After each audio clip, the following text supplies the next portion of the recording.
D'accord. Il n'est pas question. Mon seul unique enfant, on va le donner à Dieu en sacrifice, en holocauste. Chérie, il n'est pas question. Abraham connaissait sa femme, rien que sa poche. Amen. Alors Abraham prend seul son fils Isaac. Papa, où est-ce que nous allons adorer? Il continue. Papa, nous ne sommes pas encore arrivés, mais la montagne n'est pas ici, petit. La montagne, c'est par là, tu connais la montagne. Il dit, ah oui, je vois la montagne, on était là la fois passée. Oui, papa. Ils arrivent devant la montagne. Abraham dit à ses serviteurs, restez un peu là-bas. Faites vos chop-chop là-bas, mangez, nous on va adorer. Mon fils et moi, nous allons adorer.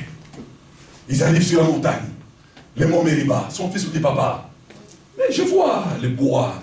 Mais oui, Dieu pourvoira. Les yeux d'Abraham étaient fixés sur qui? Pour qu'ils disent que Dieu pourvoira.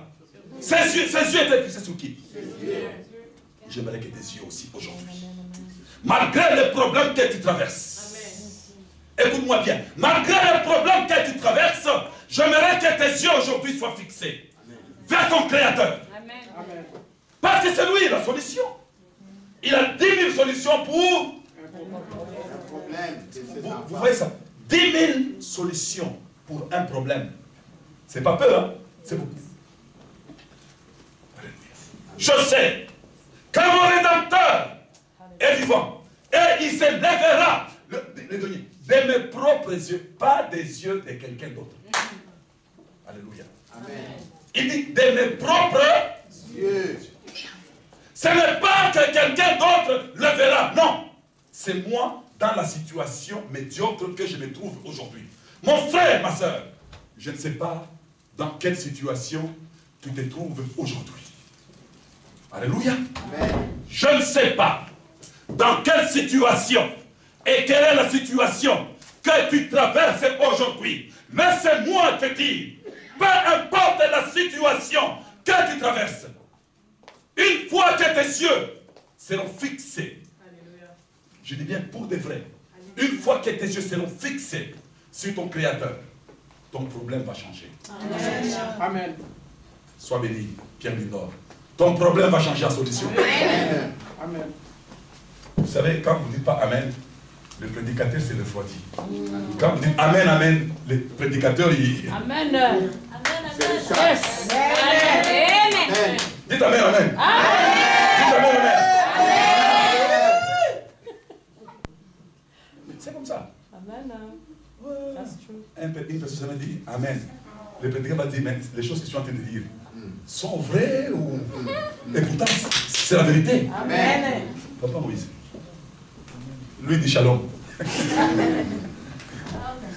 Minou. C'est son petit nom. Mais lui-même connaît son petit nom.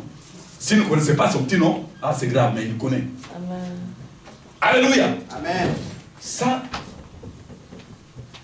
ce n'est qu'un exemple bien-aimé de Dieu. D'un homme de Dieu qui était juste, qui était intègre, qui était parfait aux yeux de Dieu. Ne dites pas que le malheur ne peut jamais vous atteindre. Non. Le malheur atteigne même le juste. Mais Dieu, Dieu,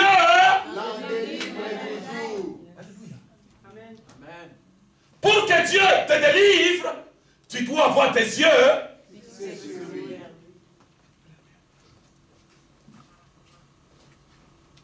Dans le livre de Daniel, on nous parle de 3 Hébreux, 3 jeunes Hébreux. Ces jeunes Hébreux n'étaient pas mariés. Alléluia. Ces jeunes Hébreux, bien aimés, n'étaient pas mariés. Mamadou, viens vite, viens vite, viens vite, viens en courant, viens vite. Venez vite, venez vite. Soit ça, ce sont les 3 Hébreux. Ils sont beaux, hein, tous 3, ils sont beaux. Ça, ce sont les 3 Hébreux célibataires. Ils ne sont pas mariés. Ils ne sont pas mariés. Toi, tu es marié? Bientôt. Non.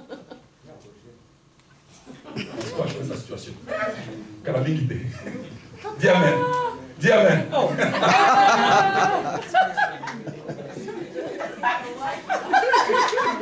Alléluia. Amen. Ces 3 Hébreux, bien-aimés de Dieu, ils ne sont pas encore mariés, ils ont envie aussi d'être appelés un jour papa. Vrai ou faux?